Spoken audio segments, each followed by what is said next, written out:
Day number 80, 100 Days Journey for our CHJC 45th anniversary. Our text for today will be on 1 Chronicle chapter 4, verse 9 and 10. And Jabez was more honorable than his brethren, and his mother called his name Jabez, saying, Because I bear him with sorrow. And Jabez called on the God of Israel, saying, Oh, that thou wouldest bless me indeed, and enlarge my coast, and that thine hand might be with me, and that thou wouldest keep me from evil, that I may not grieve me. And God granted him that which he requested.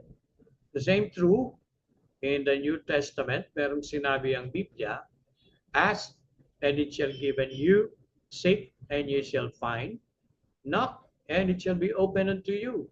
For everyone that asketh receiveth, and he that seeketh findeth, and to him that knocketh it shall be opened. Oh, what man is there of you, whom if his son ask bread, will he give him a stone? Or if he ask a fish, will he give him a serpent? If ye then, being evil, know how to give good gifts unto your children, how much more shall your Father which is in heaven give good things to them that ask him? Si Jabez, pinangalanan siya ng kanyang ina dahil nang siya'y ipinagdadalang tao, siya'y puno ng kapanglawan. Siya'y kagalang-galang na higit sa kanyang mga kapatid. Para bang sinasabi natin sa ating panahon na ang taong ito ay ipinaglihi sa kapanglawan. Ngunit siya'y naging kagalang-galang.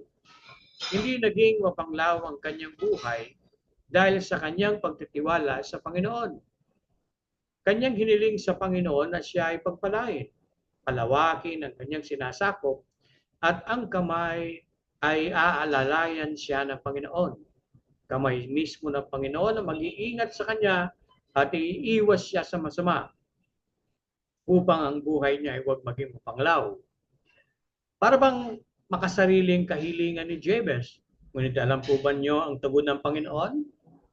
Ang tugon ng Panginoon sa kanya ay ganito. And God granted him that which he requested. Nais ng Diyos na lumapit tayo sa Kanya ng may buong pagtitiwala dahil ang Panginoon ay nakikita niya kung tayo ay kagalang-galang higit sa iba. Nangyari lamang ito nang magkaroon tayo ng relasyon sa Panginoong Hesus. Dahil sa Panginoong Hesus, request granted.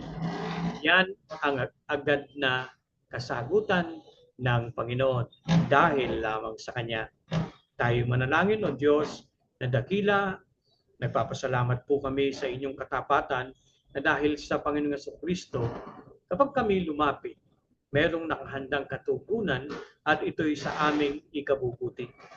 Salamat po, kami iingatan mo, kami papatnubayan mo, at naghihintay ang mga pagpapala dahil kay Jesus. Ito po ang aming pasalamat at papuri sa pangalan ni Jesus. Amen.